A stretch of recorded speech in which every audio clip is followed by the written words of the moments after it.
Start. Yeah.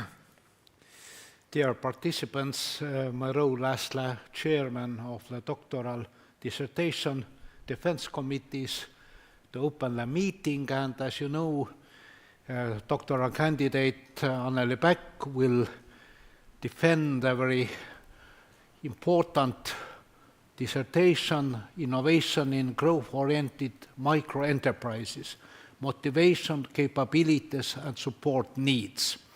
And I'm very glad that we have quite international composition of people who are involved. Indeed, Anneli Bäck has broad experience from projects in Finland, especially Uusimaa, but we have supervisors, Kätlin, Pulk from Estonian Business School, and Kyllikki, Taipale-Erävala from, as I understand, northern and eastern part of Finland, if it's correct. And we have also supervisors representing different regions. Professor Ulla Hytti from Turku School of Economics and Professor Tõnis from Tartu University. And so we have a good geographic diversity, and I hope it will be an interesting dissertation defense procedure.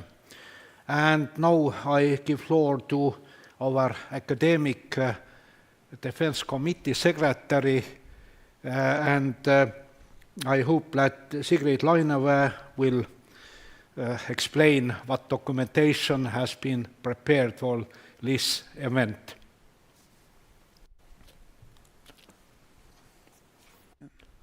Thank you. Honorable chairperson of the committee, members of the committee, supervisors, and the defendant.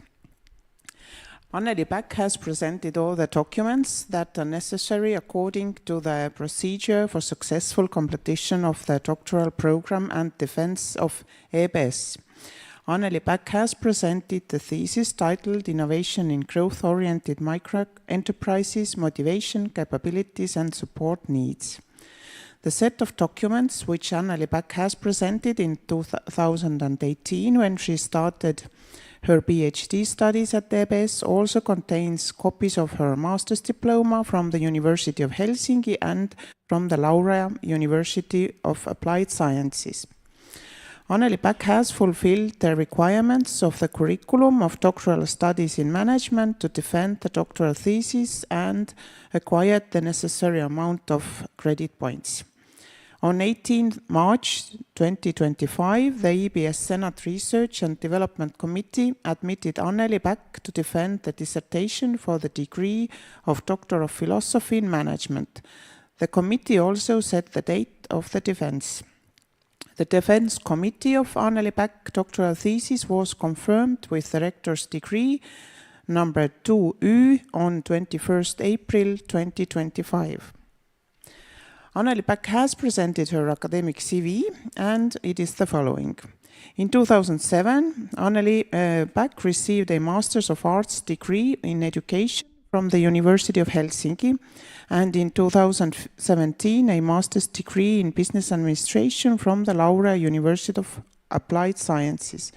Anneli holds also a Master's of Science degree in Chemical Engineering from the Helsinki University of Technology, awarded in 1980. She began her career as a research assistant at the State Technical Research Center. Throughout her career, Anneli has held several senior positions, primarily within the fields of science and education. She has served as a board member and held positions of trust in numerous public and private organizations, as well as within ministerial and EU-level committees and working groups. Her research and development-related managerial and administrative experience includes the following roles: 2006 to 2017, Development Director, Training Consortium of Central Uusimaa, 1996 to 2006, Head of Education Policy, Technology Industry Finland, 1994 to 1995, Deputy Director General, Ministry of Education. She is currently working as a project manager at Laurea University of Applied Sciences. Anneli is also honorary member of YES, the Entrepreneurial Education Network in Finland, from 2017. And additionally, she has qualifications as lead auditor ISO 9001 and Pedagogical Education Program, Haaga-Helia University of Applied Sciences.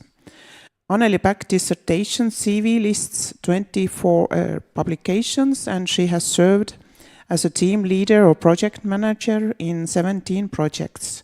According to the Estonian Research Information System, ETIS, she has 17 registered publications. This is all from me. Thank you. Thank you.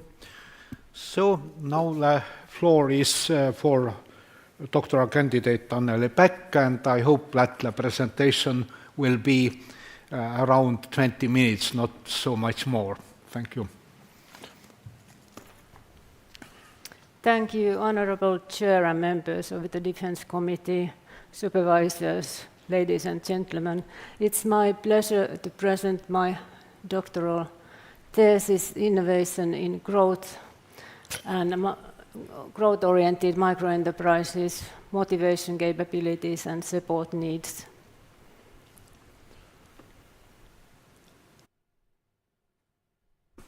First, the agenda. I'm going to go very fast through research area, gap, aim and purpose, main concept of the study, research questions and research design, then the context and sample, methodological choices, setting, data and analysis, and of course key findings and the implications and contribution and limitations of the study, followed by conclusions and future research.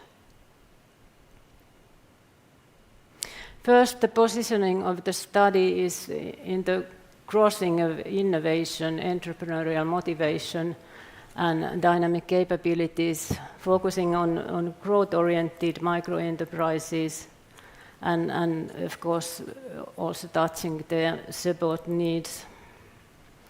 And the research gap can be seen actually from many directions, from the lack of knowledge about innovation in microenterprises declared by many authors, and then too little attention paid to the entrepreneurial motivation during the growth phase compared to the starting of an enterprise. And then, of course, research in microenterprises capabilities, including DCs for innovation, is quite rare, especially experimental research in it. And there's currently not enough understanding of the needs and development dynamics of growth-oriented microenterprises either. So this is shortly the gap detected. Research aim and purpose. The broad aim is to increase understanding of this important group of enterprises, growth-oriented microenterprises, and of course entrepreneurs and their challenges in achieving innovation, and after that, of course, sustainable growth. And broad purpose is to answer the broad research question, how an entrepreneurial motivation and dynamic capabilities and support needs for innovation is manifested in growth-oriented microenterprises. So just shortly, the concept of the study. Microenterprises is here defined as enterprises with less than 10 employees. Of course, there's also other, but in this one we use this employee number. Growth orientation is simply willingness to grow the business. And here also these enterprises had a set target for next 5 years. Growth expectation is more complex concept, but it involves growth attitude, growth motivation, and forecasting, and assessing environmental possibilities and resources. So therefore, it could be quite realistic estimation of the future growth. And in this thesis, growth is increase in employment. Innovation is, according to OECD definition, implementation of new or significantly improved products, processes, new marketing methods, or new organizational method. But here it was only new product or service innovation, or even new enterprise, establishing a new enterprise. And entrepreneurial motivation is seen as motivation to continue entrepreneurial effort to develop and grow the business in this thesis. And then, of course, the capabilities for innovation is, there are so many different capabilities. I took also the entrepreneurial capabilities here because it's the skills and actions to exploit new business opportunities and further capabilities for sustainable growth. So it's so closely connected to, for example, innovation capability. And entrepreneurial orientation is quite often used for microenterprises research. It includes innovativeness, proactiveness, and risk-taking kind of dimensions. And dynamic capabilities has 3 different processes of sensing, seizing, and reconfiguring of the enterprise or the process. Then the specific research questions include 4 questions. First, how are motivational drivers and entrepreneurial motivation described by growth-oriented microentrepreneurs? Second, what kind of capabilities do microenterprises need for their innovation? Third, how do growth-oriented microentrepreneurs manifest their dynamic capabilities? And fourth, how could innovation in microenterprises be supported? Research design, first the philosophy here is objectivism. I explain later why. Strategy is mainly case study. Research method is qualitative multi-method, and method for data acquisition and analysis is semi-structured interview, systematic literature review, content and thematic analysis. This is the research context. It was conducted in Finland, and actually it was conducted in the region surrounding the capital here in South Finland, which is mainly the brown area, which can be seen that it's also all over Finland in regions where there are bigger cities or the central cities of the counties. So it's kind of it's not just this region.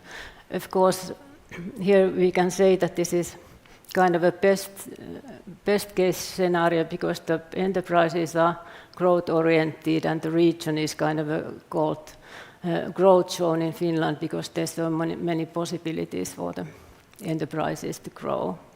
And research setting was set kind of in context of a project because there was a development project financed by the European Regional Development Fund, and these enterprises studied were included in this project, and they were interviewed in the beginning and then also interviewed at the end of this development action, and they were targeted several kind of possibilities for improving and learning and developing their business during this project. And the data, just shortly, there are both, of course, enterprise data and then entrepreneur data. Enterprises include industry, number of employees, their growth expectation, and actual innovation and growth, which was gathered from the official project reports. And this was kind of to cover all kinds of, there are several industries, several sizes of the enterprises, and also several different levels of growth expectation. And entrepreneurs were equally gendered. Entrepreneurial experience varied from less than 5 to more than 10, and also education level of the entrepreneurs varied from secondary level to PhD level. And also, of course, in the data was marked that entrepreneurial exposure, if they had entrepreneurial exposure, but there was found no connection to this knowledge in the findings. As I already shortly covered, the research approach is qualitative, and there has been used both case study and a systematic literature review method.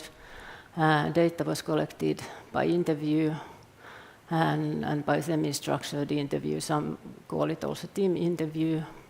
Analysis approach was mainly interpretative and also abductive concerning the entrepreneurial motivation and analysis method, content and thematic analysis.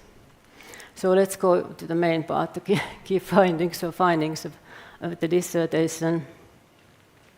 First, research question 1, motivational drivers and entrepreneurial motivation. Actually, it was found that there are 14 different motivational drivers for this group of enterprises. I didn't list them here because they are 14, but I could give you examples. For example, for this dimension of autonomy, there's freedom and independence. For innovation, there is know-how, challenge, creating new and helping customers. And for impact, there is environmental and social responsibility. Vision and passion is enthusiasm and creating meaning, and financial realism and profitability build up the financial security, and work-life balance includes convenience and inconvenience.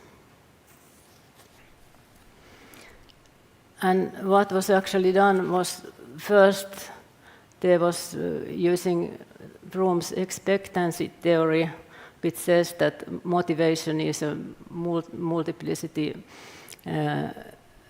kind of a system where expectancy, instrumentality and valence build up the motivation. And as it's built like this, it means that if one of these goes to zero, then there's no motivation at all. And this is why I've also said that mostly none of these can go to zero except innovation, so it makes innovation terribly important for the motivation of the enterprise. So if you don't do any innovation, in long term you are not motivated, and in long term you won't grow either. And of course this was based on using the Bloom's expectancy theory, but also former studies, and there was built kind of a framework which formed the basis for this analysis for microenterprises, but going into details with that one would take too much time. Just for your information that it did have some background efforts to, actually I should probably also name this better, that the intrinsic part of motivation is built by autonomy, vision and passion and work-life balance, and the extrinsic part of motivation is built by financial security, innovation and impact. This is kind of from Gagne and Desi's theory that motivation has two separate parts here. And then for the research question 2, capabilities needed for innovation, the systematic literature review revealed 14 categories for innovation in microenterprises, and they were categorized in 5 main themes. No surprises, the antecedents, internal processes, external resources, outcomes and capabilities for innovation. But these capabilities detected are listed as innovation capability, absorptive capacity and learning capability, future orientation, intellectual agility and creativity, and technological, scientific and ICT skills. It's easier to look at them in this diagram, so you can see the central role for capabilities here for the innovation process. And there are these different capabilities are kind of innovation capabilities, more kind of for the internal processes of innovation, and absorptive capacity and learning, kind of more learning about the outside possibilities and findings for innovation. And then you need creativity and future orientation and intellectual agility to connect these two, as well as technological ICT and scientific skills to be able to absorb or use outside resources or use your own resources for innovation. Then the third research question, manifesting dynamic capabilities. First, it was kind of a scene that there are inside out and outside in oriented microenterprises, and that they gain competitive advantage differently.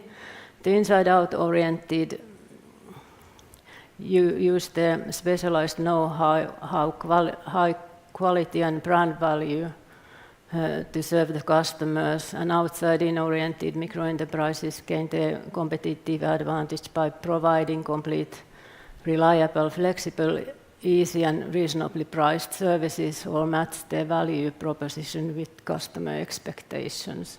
Those there are 2 different approaches there. And the findings also indicate that different motivational drivers and levels of growth expectation and ISD might explain differences in business development outcomes, namely innovation here, but also probably growth, which was not so intensively studied here, but there's some indication that it might affect the outcomes. And of course there are also characteristics of the entrepreneur that might have effect here, but I won't go into detail with that part. Then manifesting these dynamic capabilities was kind of interpreted through what they told, how they achieve competitive advantage, how they access new knowledge, and how they develop their business, or what are the elements for the business development, in addition to how they kind of serve their customers or try to help them in their business. So first, to achieve competitive advantage, there were already those I told these ways into different orientations. So brand value, reliability, flexibility, cheapness, and values. Then channels for new knowledge acquisition. Importantly, there are clients and suppliers, but also different education and training possibilities, and professional fairs and events, and of course professional networks. Quite often microenterprises, these growth-oriented ones, used also social media or internet for problem solving, and their own board members or cooperation project members in connection to innovation. And what they say that are the elements of business development, or what are important in business development, is first right attitude and right communication, knowledge sharing, work design, problem solving, supervising, meaning how the teams operate, and teamwork, and building trust. Then what was also done here was that the level of IC, when we used this Ryan Pitrana ja Hui definition for innovation capability, which is connected to serving customers and customer systems, there was detected that if the level is IC is weak, the business development is kind of generating ideas, but they are not yet ready to change their business approach, or they are not quite responding to the customer needs flexibly. But they have already gained some understanding how to achieve innovation and growth, and that they need to change in order to do so, but they are actually not doing it so well at the moment.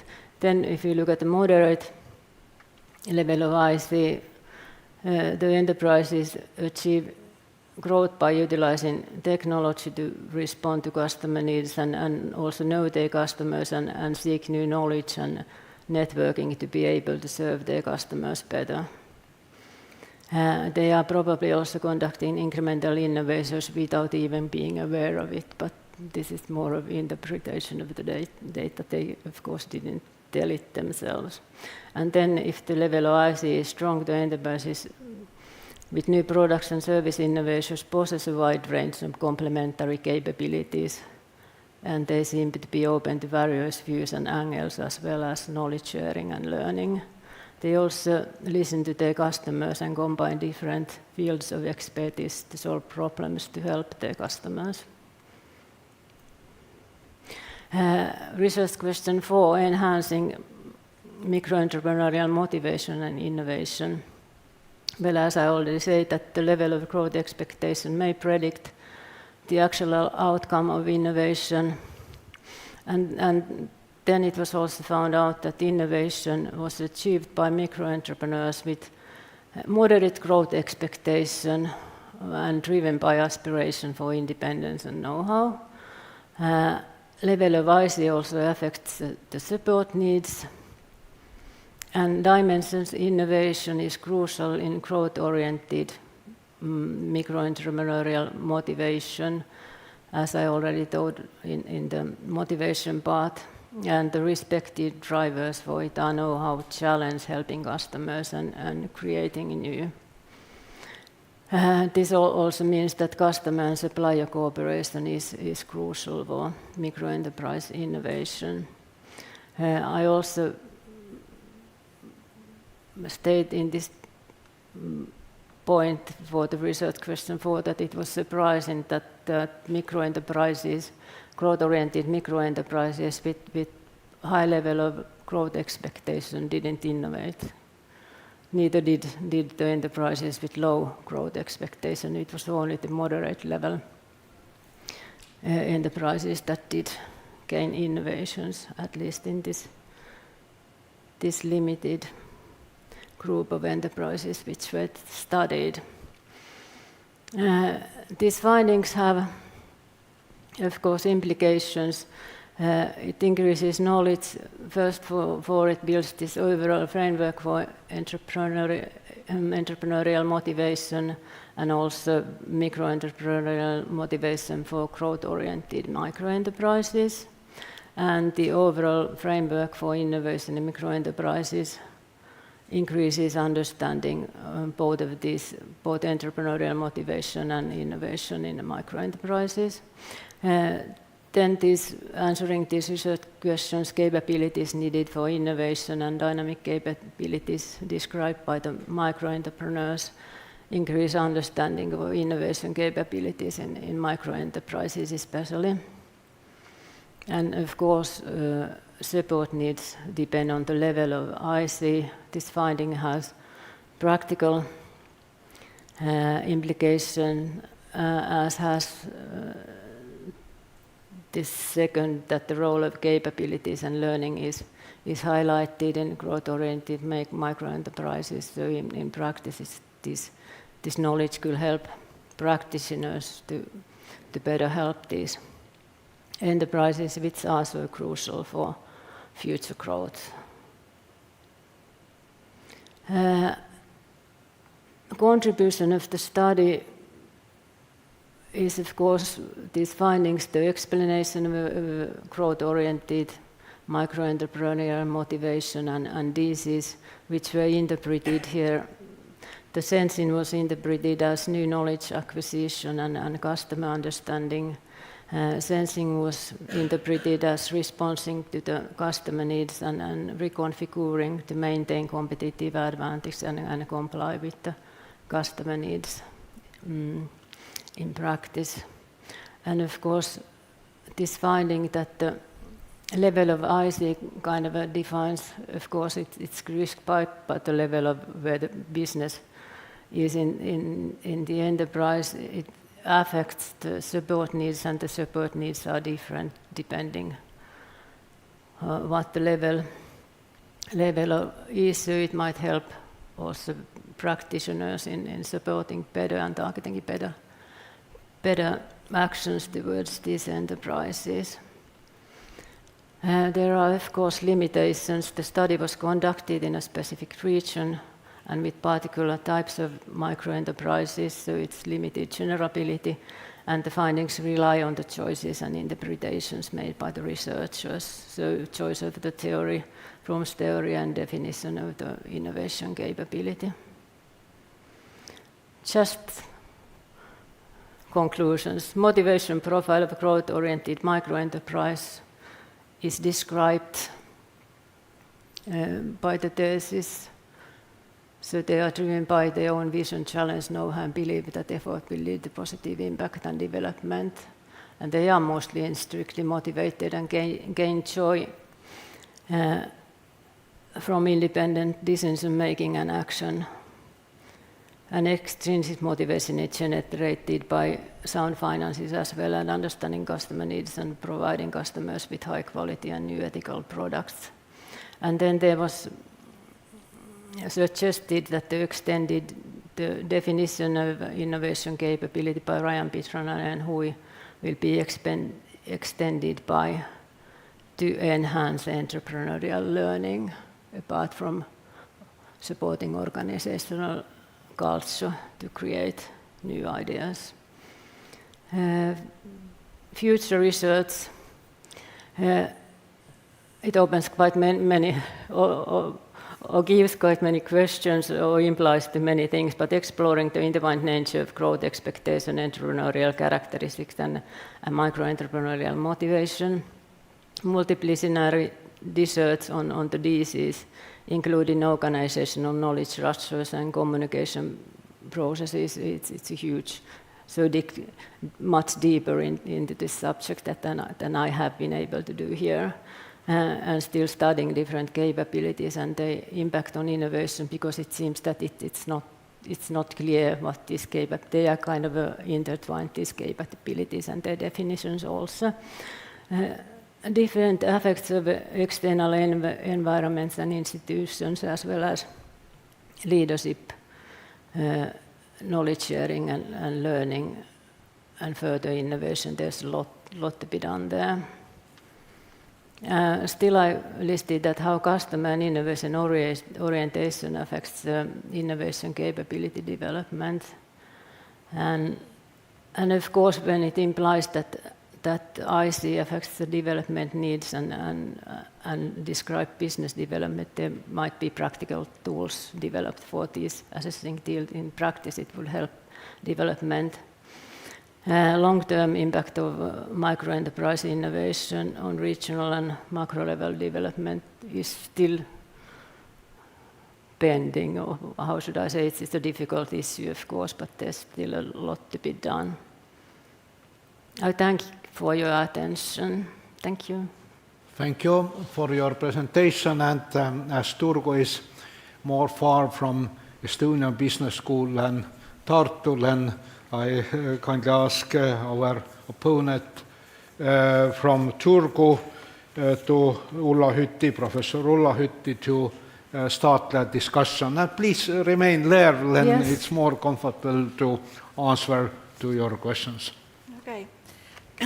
Thank you very much. And first of all, I would like to thank the Estonian Business School for inviting me here as the opponent, because, of course, it's always an honor to be able to participate in the discussion and scrutinizing of a doctoral thesis. As you mentioned just before we started, that you are quite nervous. So maybe, although you kind of explained this, but maybe we'll still start with a kind of a warm-up question to get ourselves going. So why did you embark on this topic? Why did the world need this thesis? Microenterprises form the vast majority of enterprises in the world. It's 96% of the enterprises. In Finland, it's the same, or was the same in 2022, which is the latest statistics. And they form almost 30% of employment and turnover. In Finland, at least. I don't know. I looked at the European Union statistics, and I think it's more or less the same proportion. And it's also been studied that innovation of a microenterprise is quite important for the development of economy and regions. I didn't go into detail with this one, but that is one reason. Another reason is that microenterprises haven't been studied. They've been quite a lot studied in connection with small enterprises, so you can separate them, even though they are quite different, because the role of the entrepreneur is so huge, and it affects the innovation and growth and development of the business. I should have explained this earlier, probably, and that is why you can kind of transit the research of bigger enterprises into microenterprises without verifying is it true or is it different there, because the resources are different, the business processes are different and things like that. So I think there's a lot to be done, and of course if you look at growth oriented, because they, at least for me, I think they are the most important ones to support to grow in the bigger organizations or enterprises. And in Finland we have a lack of small and medium-sized enterprises, even lack of bigger enterprises, so we would need to enhance growth of the enterprises. Thank you, and I agree, and I kind of accept this answer in the sense that we do need more information and more knowledge about the micro-enterprises and their context and how their operations are different. So I think this is a good starting point. But perhaps then moving on to a little bit more difficult questions. And firstly, regarding kind of the positioning and then the kind of the conceptual basis. So you kind of showed here the figure with the kind of overlapping of the different domains where your focus is on. Yes. It's the first one. It's the first one, yes. But then you also write on page 25 that you're positioning this broadly on field of entrepreneurship, more specifically in the field of innovation. So how do you see entrepreneurship and innovation kind of research to be connected? So do you see innovation to be part of the entrepreneurship research? And how do you kind of view the innovation research in relation to entrepreneurship? To my view, it's important, especially if you talk about microenterprises, they are entrepreneurs, so it's entrepreneurship research as such. If you put innovation in there, I see no kind of a conflict between these two fields. They are integrated, and innovation is very important for microenterprises and entrepreneurship field. Of course, entrepreneurs is a wider concept than microenterprises, but especially in connection to microenterprises, it's important. I don't know if that kind of answers your question. No, yeah, maybe. Maybe this is a kind of another question that I kind of partly understand, partly I find it difficult to understand. For example, here you have the micro-enterprises in the middle, but now in your answer you emphasize the entrepreneur, the individual, and there throughout the thesis you are kind of having these two levels, and while I do understand that in micro-enterprises they are perhaps coming closer together than in some larger entities, but still they are not the same. So how did you... Okay, I understand you looking at the unit of analysis, and this is a problem, of course. You shouldn't do it in research, but when you look at micro-enterprises, the role of the entrepreneur is so huge that if the entrepreneur doesn't kind of support or do the innovation, if you look at the enterprises with 1 or 2 or 3 employees, it's the entrepreneur who is doing the innovation. So I don't see how you could take it kind of track it off from the person, and that's why normally, of course, thesis is kind of you dig deep into one focused point here. But I wanted kind of a increase broad understanding of these enterprises because it's missing, and you can't do it without taking the entrepreneur into the picture. You can't kind of disregard entrepreneur and enterprise from microenterprise innovation, at least for my understanding after doing this work and after interviewing these entrepreneurs several times and following also the business development and what they achieved during this project. So I just couldn't kind of take it off the entrepreneur of the innovation. Well, then maybe a related question is that this thesis is quite concept-rich, if I put it in a in a kind way. And for example, regarding if we only, we had the innovation, we had the entrepreneurial motivation, we have the different forms of capabilities, but even within like growth orientation, I kind of found growth orientation, growth attitudes, growth expectations, growth intentions. So why all these concepts? What purpose did they serve? And maybe now in retrospect, did you really need all these concepts to deal with? Well, actually, I'm only using growth orientation as to define these enterprises that they have declared that they are willing to grow. Growth expectation is more research-based concept, and I can't help it that it's defined so complexly as it is. There actually isn't easy words for these or easy explanations for growth expectation. I would have used it if there was one, but there isn't. So that's why it's a complex situation, and trying to kind of analyze the data and see differences between these different enterprises. You needed to have some kind of a concept to use, and this was the only one I could kind of rationally find out, even though it's complex and it's very difficult to define. And actually it turns out that it has, at least it indicates some differences between these. But could that then allow you to kind of then remove all the other growth concepts and work with only this kind of growth expectation, and then understanding that to be the key construct?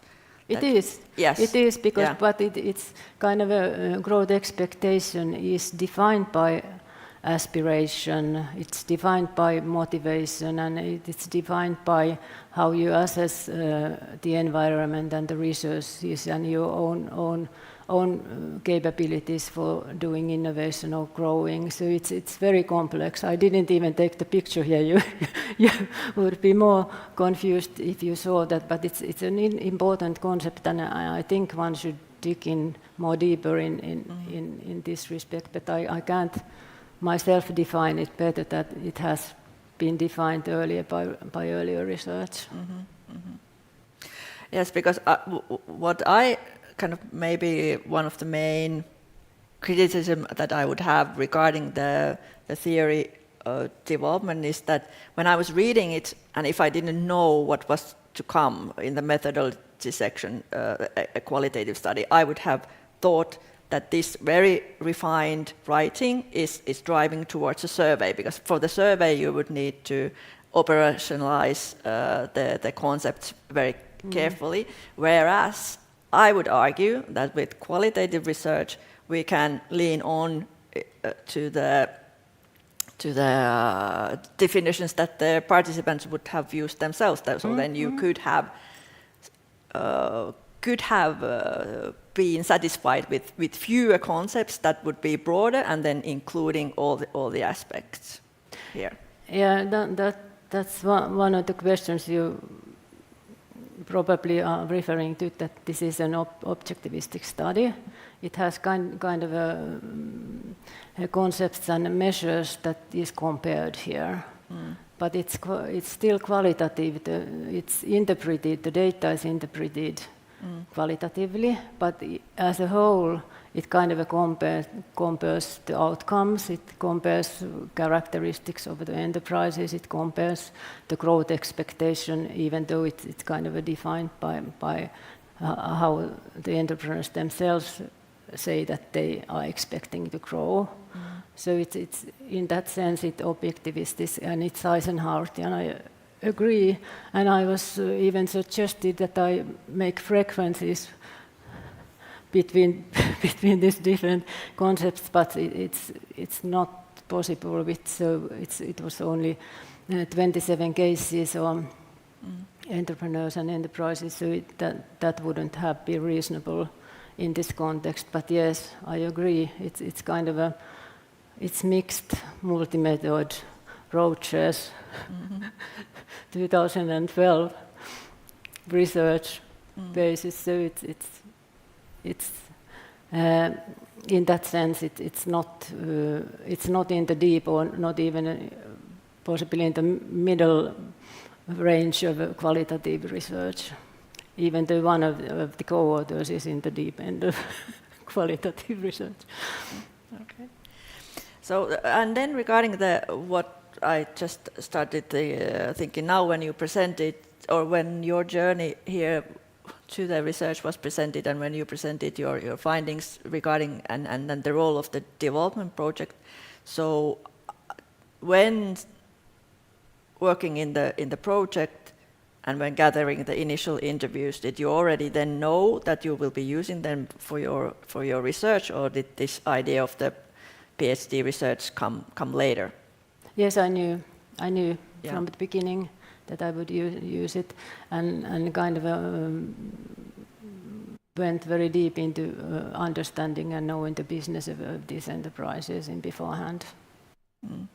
So when you think about your kind of methodological approach, so what do you think are the kind of the strengths and weaknesses in your research design? You already mentioned the weaknesses, and the strength is that I really wanted to build a holistic picture of innovation and growth-oriented microenterprises. I might not have succeeded brilliantly or even very well, but at least I've tried, and it's a field that needs further clarification and further research, that's definite. Well, then, if looking at a little bit deeper on the kind of the methodological choices, and when you say that this is a case study approach, so then the kind of methodological nerd would ask that, what is your case? How do you define a case? Where does it start and where does it end? What is your case? I would say that the case is this group of enterprises within this region in Finland, even though there has been, of course, because there are different methodologies, so the case might differ for example, for the motivation study, because it's kind of looking from different perspective, but as a whole it approaches. It's a multi-case study and looks these enterprises and their kind of development and then their choices and their stories, you might say, because stories, I still remember every one of them and their enthusiasm telling their stories. So what I'm hearing now, that maybe in the different papers for the different questions you may have had like a different case. So it was the entrepreneurial motivation, and then it was something else in the other. Yeah. So that also makes sense with the different approaches. So maybe then regarding these appended papers, so in a kind of compilation thesis, one question is that how does it make up a whole? So how did you decide that it's these 3 papers here and not some else? And is there some kind of a relationship between the papers that one is more important than the others, or how did you decide that it's these 3 here? Well, of course, I kind of started. I'm very practical person, so started with this practical side that how can we help these enterprises, and it was actually also the first article more focusing on this part of it, and then because I wanted it wasn't enough. You needed to understand deeper what the entrepreneurs. Or at least try to understand deeper what the entrepreneurs needed and how they see their motivational drivers and things like that. So then I started writing this motivation article 4.5 years ago. So it's been a long journey. It was published in March this year. Mm-hmm. But how did these 3 come together? So why these 3 papers are here in the thesis? No, it was very clear that when you kind of start writing about motivation, entrepreneurial motivation, that the capabilities come into this picture quite soon. And as I already kind of I knew their businesses and I knew their challenges and things like that, so it kind of evolved this capabilities approach after this motivation part of it. So it's been a development process also for me, and as I said, it's not focused in one point, one theory, here we go, but it's kind of a mixture of different approaches to trying to comprehend this micro-entrepreneur and his or her enterprise and its development and the needs to support it. Mm-hmm. Okay. Well then, in the introduction and in the appended papers, you present the data analysis process, but to me it's kind of a very clean description in the sense that you use NVivo and then you code the materials. But can you elaborate a little bit more? So how did you do the coding, for example? Did you have any coding scheme? Did you have any coding rules? Did you have to do several iterations of the coding in order to get to your findings? So were there any challenges or problems in the analysis process? Oh yes, oh yes, there were challenges. Actually, I coded the whole data, and I had much more data than is presented in this thesis, and I coded it all, and then I started to look at different aspects of it. But eventually, I started using Excel because it was easier to take pieces of it and then kind of try to see how they connect to what the entrepreneurs say. So it was en vivo and it was excellent. It was kind of dreaming about it. Yeah, and several iterations. Yes. Yes. Yeah. Okay. Well, then, if we move to your findings, and in qualitative research, we are after surprises. We want to find some things that surprise us that we did not know from before. So, what was the most interesting findings? What surprised you? What did you not expect at all? Well, I didn't expect that the level of growth expectation would kind of predict innovation or growth. It came by surprise, and that it was so clear, at least with this data. And well, I can't say other things that would have surprised me so much. There were, of course, things that were related to, for example, entrepreneurial experience and gender of these entrepreneurs that surprised me, but they would need more clarification. For example, female entrepreneurs with less than 5 years of experience were those who innovated, for example. So it was a surprise. I didn't know that. And another thing was that it was male who were kind of who growth expectation was ambitious, but they didn't innovate at all. None of them did innovate. They didn't do any innovation. So that was also a surprise. So there's kind of a more surprises also there, but the level of growth expectation, I think, was the biggest one. Because the dimensions of motivation, even though the combination is unique, there are no surprises there. But of course, the explanation, you might say that it is a bit of a surprise, and that the role of innovation was so important in it. I didn't know that beforehand, so it's also a surprise here. That's more or less it. Mm-hmm. So then, when thinking about the contribution, so we started with the question that why did the world need this thesis, and you explained that we need to know more about micro enterprises. So what do we now know more or better about micro enterprises and their we know how they are motivated, at least growth-oriented micro-enterprises.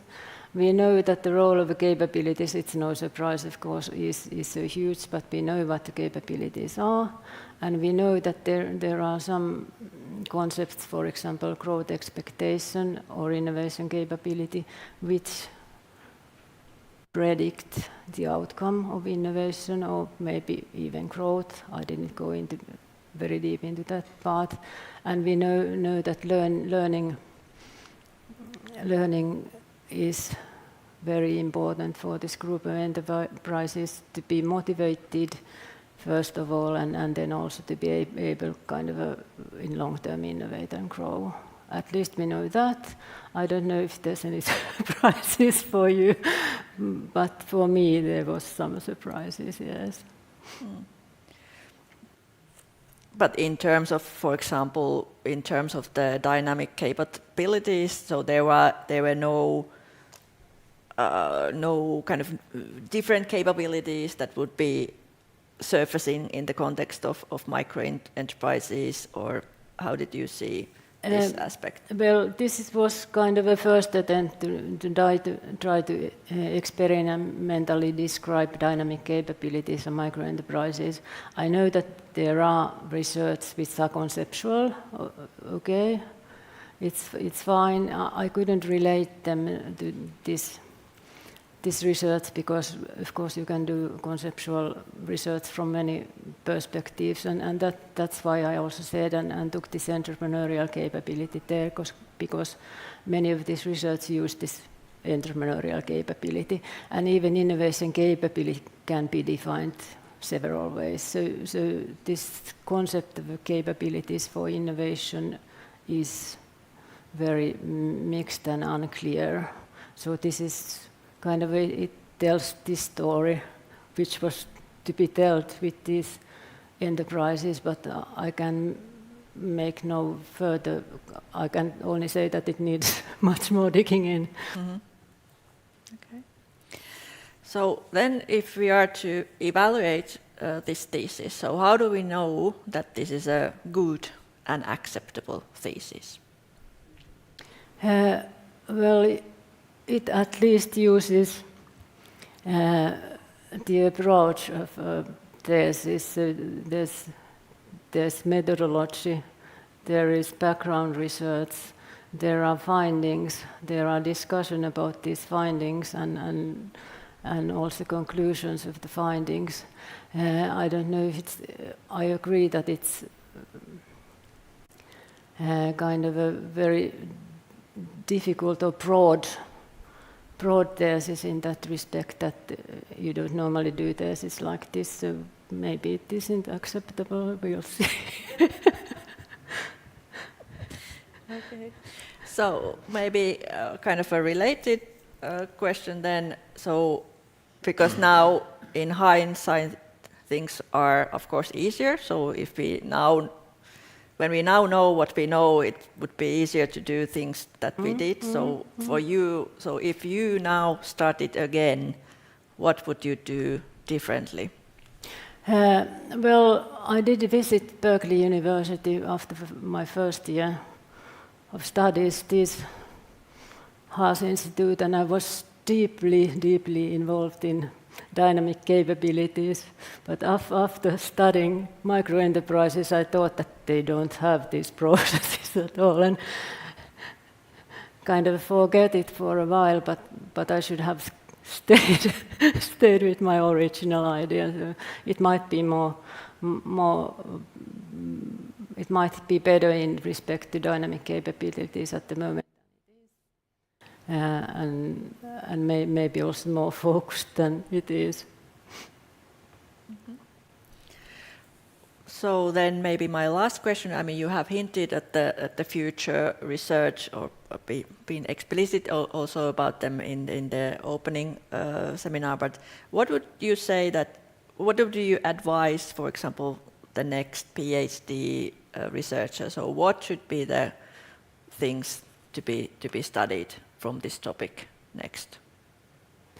If I'm to choose, I would suggest studying the capabilities more deeper, including dynamic capabilities, and kind of try to define the set of capabilities better than it is done at the moment, in respect to all enterprises, but especially in respect to microenterprises, because it's quite unclear at the moment. Okay. So thank you. Thank you very much for your discussion, and then we move on, and our another opponent, Professor Tõnis will continue the discussion. Thank you. First of all, I must say that I'm happy I had follow how your dissertation or presentation of your results was developed, progressed during writing your dissertation as it is now. It was more than a year process, I believe. And what now?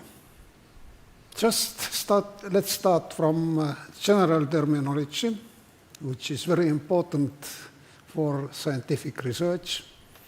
And what I have noticed, for example, I'm asking, do you differentiate entrepreneurial learning and learning? Because you are using these terms in your dissertation parallel. Are there any difference, or with synonyms? Actually, no, it's just that entrepreneurial learning is more used when you define this concept or define, for example, innovation capability or things like that. But it's very difficult to differentiate entrepreneurial learning. Of course, it means that you learn what you need to know in the business. But otherwise, I don't know if there's different definitions for learning or entrepreneurial learning. Mm-hmm. If there is, please tell me. And something similar I also found about, you are using term entrepreneurial theory, and then you are using management theory, not managerial theory. Why you are saying entrepreneurial theory, and what is the difference of entrepreneurship theory? Well, here we come to the question of microenterprises as well, because microenterprises are kind of related to entrepreneurship theory more deeply than management theories, because there's often lack of managerial capabilities and managerial processes in microenterprises. Of course, you need to know about it, but there's, in that sense, it doesn't give much input in managerial theory, even though it might help the entrepreneurs or even might help actors better to manage these organizations. But I don't know how to differentiate that either. I'm coming back to this entrepreneurial theory and entrepreneurship theory. Any theory can be entrepreneurial, but not about entrepreneurship. But entrepreneurship theory is exactly about entrepreneurship.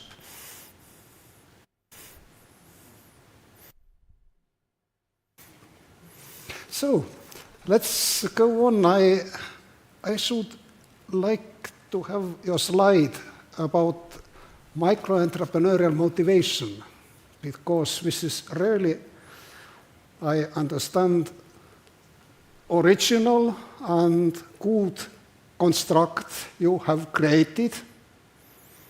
And for introduction, I want to ask, please explain how you used this abductive methodology, because this is not explained so much in researches, and this is quite rare. What is meaning, and how did you get this final result, this construct?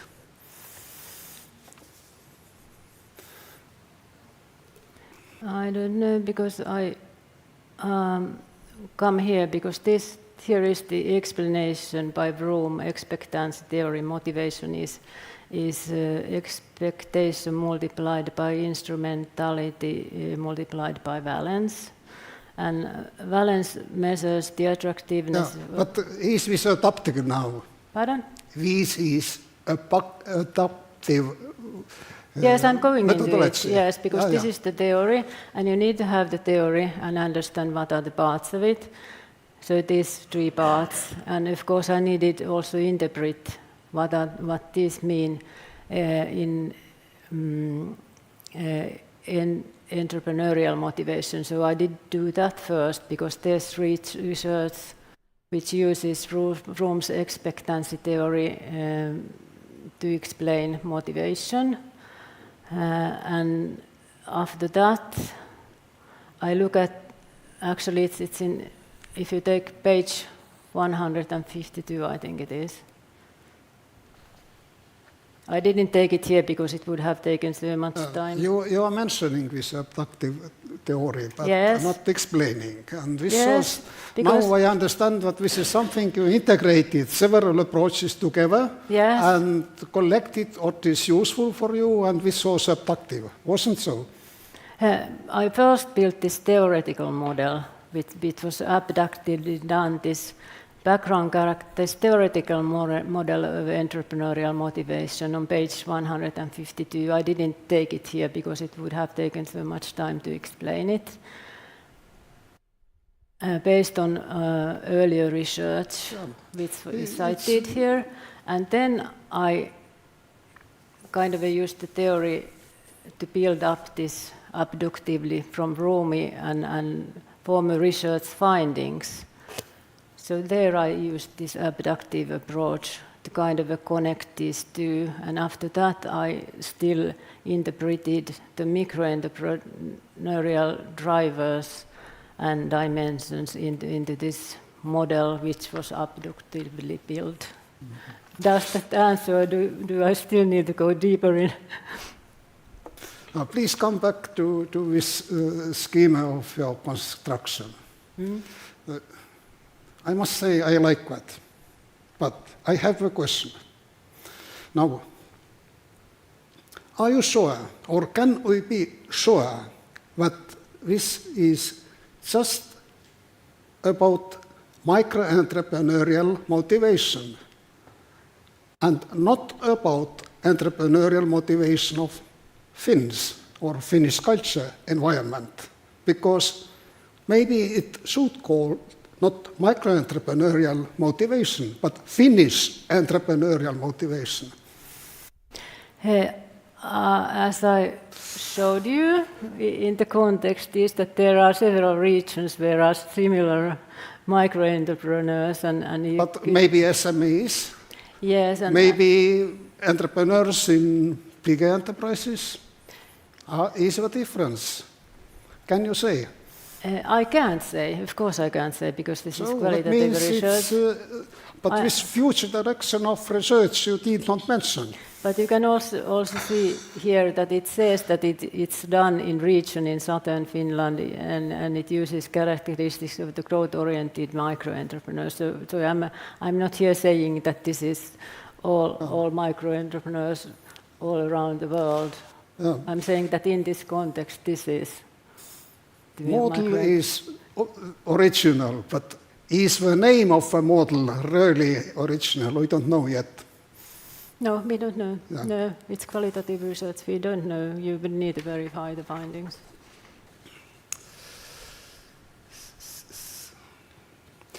So we have knowledge about these levels of innovation, with on the scale from incremental to radical. And what innovations have you identified in micro-enterprises?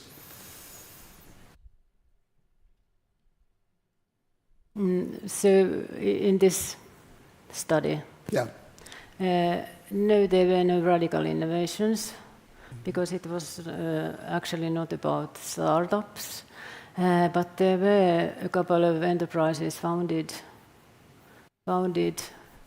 So they were kind of a quite new product or service innovations, but all the innovations actually were new product or service innovations, because it didn't measure incremental innovation. Mm-hmm. But you mentioned in your dissertation that because of project requirements, some innovations which are not new product or new service were excluded. Incremental innovation, Yeah, yes, yeah. because we didn't measure it. That means mostly you had now, maybe this was not incremental, but some radical innovations, or what it was? They were new product or service innovations. We didn't kind of measure if they were radical, because it was in this context, it was impossible. Maybe they might have become radical. There were elements that there some products might become radical, but at least that during this period they didn't. Well, but this very much depends on understanding innovation, because according Oslo Manual, for example, if a new product in a company, that means something radical for the company. But this is not radical maybe for the industry or the world. Okay.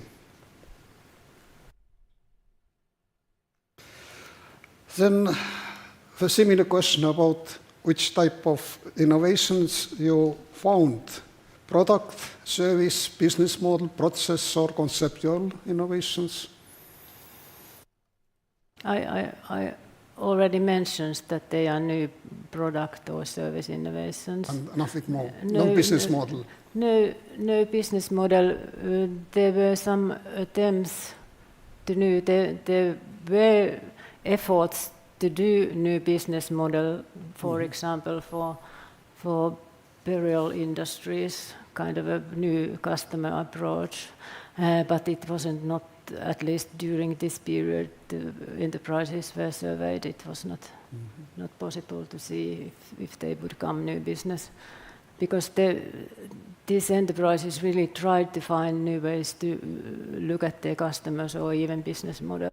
During this period, there were none. I can say that they tried hard.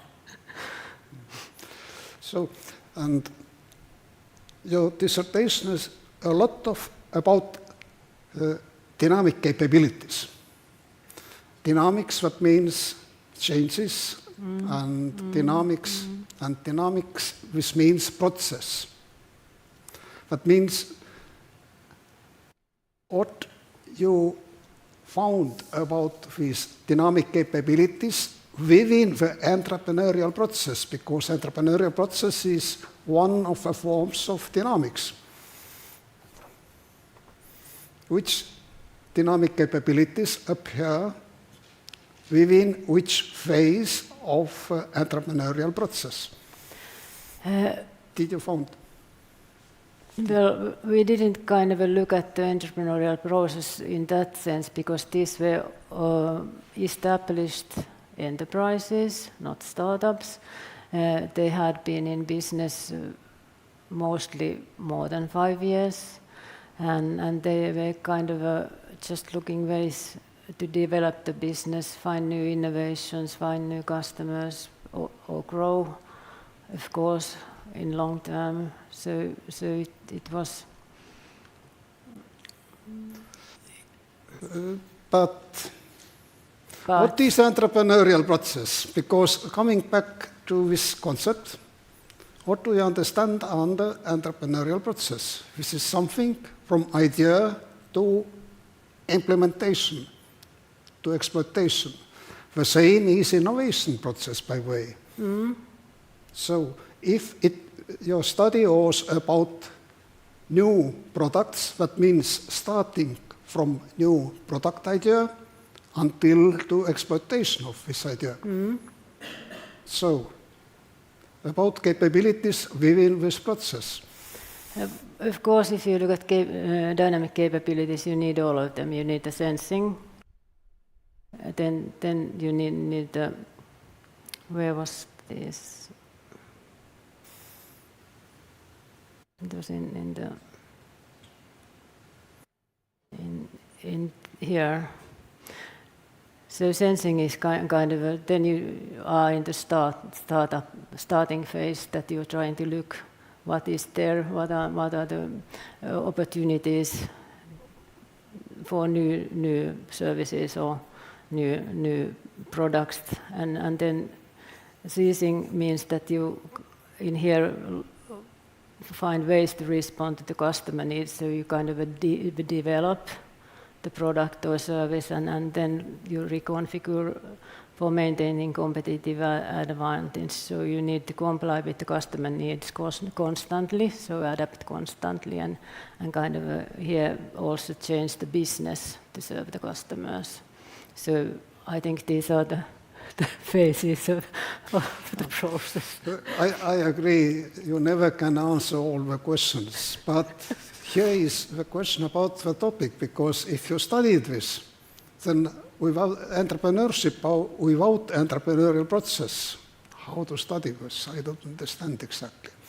So this was my question, the reason. So, what more? Let's go to this general framework slide.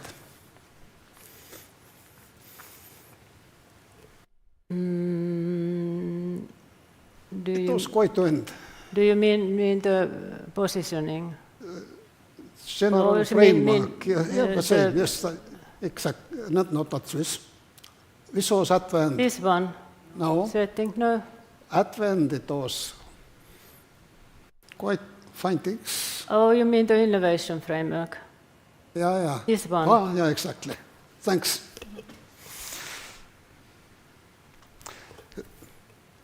I do not discuss general content of that, but just one understanding. If you are looking with upper side of a schema, there is internal processes of innovation. And under that you have also innovation processes. There is no differences between processes of innovation or innovation processes.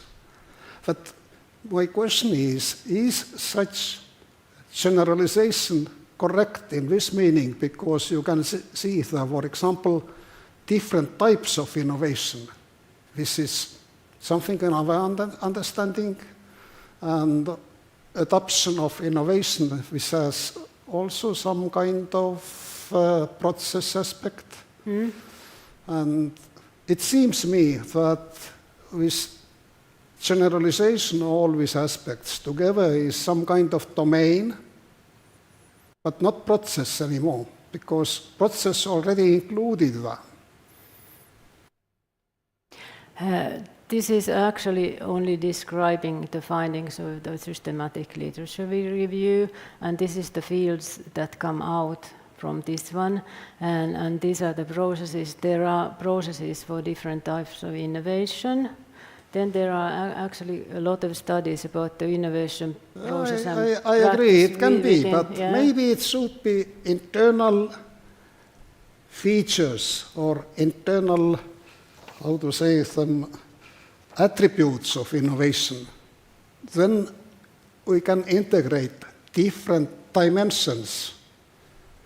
Currently you are saying only process, but not everything in this box is not process. This is the reason why I'm asking this. It depends how you define it. Actually, as this is... And it was already in your paper, that means reviewers also did not notice this. Yes, because I can't change it. I can't change it because it's been published. I'm sorry. That's a relevant comment. Yes, thank you. So, maybe more questions is not so important. I must say that I liked your dissertation and your outcomes you got, but these questions are to arise some discussion, what and how maybe the next studies can be run. Thank you. Thank you. Soon now all our participants, including online participants, are welcome to ask questions, but let me warm up this part of discussion by asking some additional question. Because I was involved in discussing how to fine-tune the dissertation already before external reviewers were involved. One issue we discussed is that to which extent these conclusions apply to microenterprises versus something what is very popular both in Estonia and in Finland, startups. And on page 63 it's now written, a sample does not include startups, even though there are younger enterprises in the sample. Now, if you think now about the literature, about how growth is related to innovation, and somebody has studied startups, because there is a lot of discussion and a lot of literature on startups as tools of scalability of innovations. What is your lessons learned? How microenterprises, which really somehow try to grow and innovate, but they are not using all startup logic, how these microenterprises are different from startups? Yes, of course, the business logic is different, because even though there were some enterprises which were at the international markets, they were not they didn't have that kind of a products or services that would scale up easily. So it was not the intention, and they went looking, even though they were these ambitious growers, they went kind of looking for multiple scale growth at all. So that's also different, and I didn't study it, but I think that also the managerial processes were different from startups. Yeah, you very much stress owner-manager, but in startups usually let's speak founders, and it's not in singular but in plural. But okay, if you think about now different growth paths, as I understand, you studied also financial situation, financial limitations of these microenterprises. Did you manage to find out different patterns of growth if you compare these microenterprises which already generated profit and were able to reinvest profit for innovation versus these startups which had to only play with loans? Did you link this growth and innovation path to the financial situation of the microenterprises you studied? Actually, as I told, I looked into these enterprises quite deeply beforehand, and they were all profitable. They were all profitable? They were all profitable, yes. They were, in that sense, major enterprises, even though some of them were younger. So they were kind of in quite established markets, and in that sense, kind of profound, but we're not looking at exponential growth or anything like that. That's already very big difference with typical startup, because startup has to raise business angel money because their claim is that before they become profitable, they just conquer markets or innovate. So that's already, in my mind, very important conclusion. Now, such a question, Uusimaa. Is it correct to say I am following on daily basis Finnish news, and often they use the term ruuhka-Suomi? Is Uusimaa ruuhka-Suomi? Oh yes. Yeah. So if you have to go to this region where one of your supervisors is coming from more northern and eastern part, and you would be a consultant, and you use your research outcome to consult microenterprises outside Ruuhka-Suomi, which conclusions you would modify for non-Ruuhka-Suomi? Well, as I explained when I showed you the map, is that there are outside Ruuhka-Suomi, there are regions and capitals of the counties where surrounding them is the similar opportunities for microenterprises. So you don't need to be in Ruuhka-Suomi to have business opportunities or growth opportunities. So you don't say that in Lapland or at Kaino you would need to have different support and assistance for growth-oriented, innovative microenterprises? No, not really. Actually, Lapland is growing quite fast now, so maybe they would need more support, and then they need more employees, which they can't get. So the resources is, of course, one thing that might be different in different regions. But one entrepreneur of this group of cases or enterprises said that if you have a good idea, the money is not the problem. Yeah, but that's a very important issue. Even if we take Estonia, and there is it's a golden circle around Tallinn, and then also there are knowledge-intensive enterprises around Tartu, but then if you go to some area near Peipsi lake, there is attitude that there are different entrepreneurship opportunities and different support is needed. But if you, as a consultant, come to Estonia, maybe then you can, let's say, convince people there that they have less equal opportunity. Actually, what I'm saying is that it doesn't so much depend on the region. It depends on the enterprise, and you would need to look more carefully on individual enterprise and where they are to be able to say what support they might need. Okay.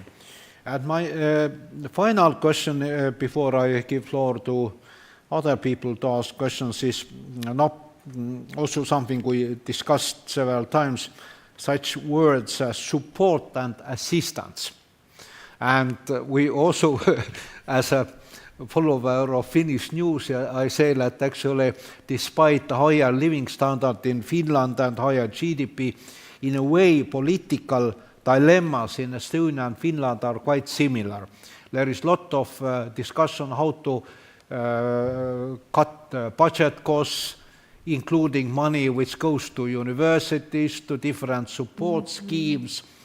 If you would need to advise some government body in Finland and they say that, okay, we have to cut some support and assistance to microenterprises, not having the whole scale of different support and assistance measures, where you would say that, okay, maybe some assistance and support could be cut, I mean state financing or support to local municipalities, and some points where you say, no, if we want economic growth through microenterprises, never ever we can't cut such support. Have you thought about such a practical implication?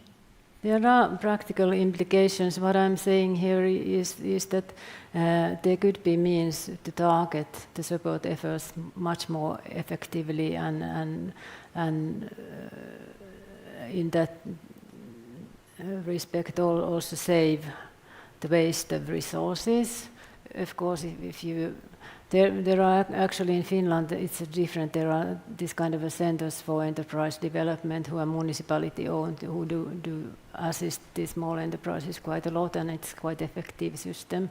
But even them would need to target the efforts more precisely, and that's why it's very important kind of be able to identify the growth-oriented enterprises with growth and innovation potential to maintain and achieve growth by the regions. But are municipality managers or state level officials, are they able to assess innovation potential of enterprise? Doesn't it lead to some kind of corruption danger? Because if they would be able to say which microenterprise has innovative growth potential, then state planning could be very, very, very strong tool for growth. That's why I'm saying that there's a need to develop assessing tools for IC level and Okay. these things to be assessed more objectively, so you couldn't say that I picked this because I like it. Okay.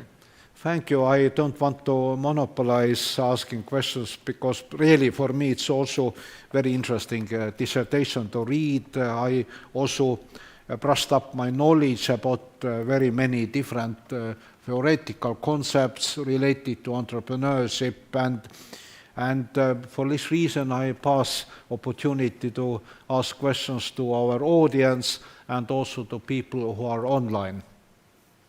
And maybe our opponents have also additional questions. You are welcome. I see here many competent people who are good in, for instance, technology-related entrepreneurship, Taltech experience, or Do you see any questions online? Okay, then final call for our opponents to ask additional questions.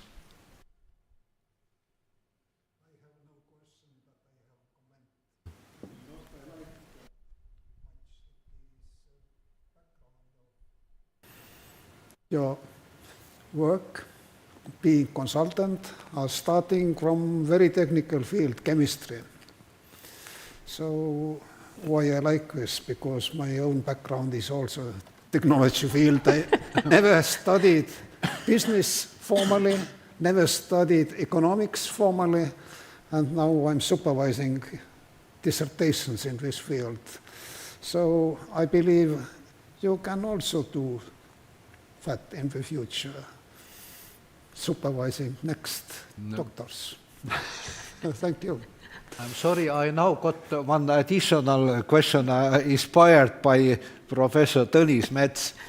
Did you study how many of these microenterprises had filed some patent? Do they have any intellectual property? Have they gained any recognized patent? Yes, there were some because they were technology-based enterprises included. So I didn't go into detail, but there were construction, manufacturing, services, sales, and okay, they had some patents. Because that's an issue also in Estonia that very few, even startups, have patented intellectual property. Okay, if we have not received any more question requests, then now, according to our procedure, Professor Kätlin, Pulk, and Professor Kyllikki Taipale-Erävala have floor for your brief speech. Thank you. Thank you, Honorable Defense Committee and opponents, and Anneli. And thank you also, Kyllikki. And I would actually like to a little bit highlight the message what Professor Tõnis said, that this has been a quite long journey, and it took almost a year to finalize the cover of the thesis, which I think is important message to all kind of proceeding doctoral students, not maybe necessarily what to study next, as from one of the recommendations from Anneli, but to really take kind of very seriously the final steps to write the cover if you have article-based dissertation. I remember when I was starting to kind of complete my own thesis, and then at the time the head of department said to me that, by the way, writing the cover can be quite a challenge. At least 6 months, probably close to a year, and you know, it's just a cover. And for me, it actually took 9 months, very serious work, just to write or draft the cover. And quite often people think that if I have article-based work, if I have 3 articles, I'm done. No, you are not. And I'm so happy that actually Anneli made that through and you know, managed to collect these pieces, because that's the very important part of the entire work. And thank you once again to opponents to help her, to help us to kind of put it together in the kind of, I think, much more improved level. So thank you all. Thank you, Anneli, for... Thank you. And our other supervisor, please, the floor is yours. Kyllikki. Dear Anneli, ladies and gentlemen, Defense Committee, audience, I met Anneli in Finland about 5 years ago, maybe? 4. 4? Okay. When she arrived as a visiting researcher at the Kerttu-Saalasti Institute in the University of Oulu in Nivala. And that time, her supervisor was head of the department, Mr. Matti Muhos. And so Anneli mainly worked with him. Then the corona restrictions hit and all employees moved to work from their homes. At some point, for one reason or another, I do not exactly remember, Anneli and I were more in contact, and that led to the situations where we considered writing a first joint article. Our collaboration went very well, and we wrote another common academic article together also, which both are in your dissertation today. Also in both articles there were a third researcher, Julia, two separate persons in both articles, Julia and... the other one didn't have any other than us. Okay. Yeah. Okay. While writing the articles, I noticed that Anneli was extremely committed to advancing her dissertation, and I also got a possibility to participate in her work as a supervisor, which I'm very grateful. Thank you. As for supervising the dissertation process, Anneli's goal-oriented nature has been the guiding thread, and as a supervisor, I have only been a supporter or a motivator of ideas, or a questioner. After all, each of us knows that the actions of a motivated person always lead to a good outcome, as we today has seen. The same goes for Anneli. I am extremely happy and joyful for your achievement today. You have had many years of interesting and multifaceted journeys behind you, which culminates in this event. I thank you, Anneli, for the good cooperation and wish you all the best for the future. Thank you. And now we have to negotiate to make the decision, so please take some 5-7 minute walk.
thank you all for coming back and waiting. We had interesting discussion because really we a bit reflected positive and sides and also weaknesses of this presentation, but at the end we gave 3 votes in favor. So we have the decision that the Defense Committee has decided to award the degree of Doctor of Philosophy in Management to Anneli Bäck. So all voted for. So thank you very much. And we have also final words for doctor now, not candidate anymore, Anneli Bäck, and try to keep it in 5 minutes. Thank you. Actually, I had planned to speak at least half an hour because this has taken so long. But I want warmly to thank everybody who has been helping me during this long journey. And I will start from the beginning. So I first thank Tarja Meristo, who invited me to join this experiment from University of Applied Sciences to doctoral degree. Otherwise, I wouldn't be standing here at the moment. And then, of course, the lecturers, Ulla and many others, and fellow students who have been a result of this journey, who aren't actually here at the moment. I hope somebody can join afterwards. And then, of course, as already mentioned, the University of Oulu, Kerttu Saalasti Institute accepted me as a visiting researcher when I was looking for my home base. And Professor Matti Muhos, especially, who is also a co-author in this innovation article, and other co-authors, for example, entrepreneurial motivation. I actually met Julie Davis from University College London virtually in British Academy of Management conference because Nordic Academy of Management conference was cancelled that year because of the COVID. So it's been there's been obstacles on the way of this dissertation. And of course, Kyllikki, who has co-authored, and then also Peter Virkala from the University of Oulu. And supervisors who have been most important during this journey. Kätlin, who has kept me connected to Estonian Business School, and Kyllikki, whose motivation and patience, because I'm not a very patient person. Sometimes I thought that now it's finished with these papers and text, but she always said, no, calm down, you can do it, go on. You could do this and that, and let's see it after 2 days, and then we continued doing it. And of course, reviewers and openness, you've been very important in finalizing this work, because as Kätlin said, I thought that okay, now I just put it together like this, but it wasn't so easy, and I understand very well what your requirements here have been. So it was crucially important, and then of course I thank my family and my son Samuli, who is in business meeting in some conference room here, because he's a serial entrepreneur and an innovator, and he has inspired me along the way, even though he hasn't contributed much because he's so busy doing business all the time. So thank you, all of you, and please join me for a small celebration outside in the hall. Thank you. Thank you for your presentation and interesting discussion. So all the best, and I hope now next step is consulting and also coaching. Okay. Yeah, so all the best luck to you. Thank you. Thank you for your contribution. Thank you very much. Welcome.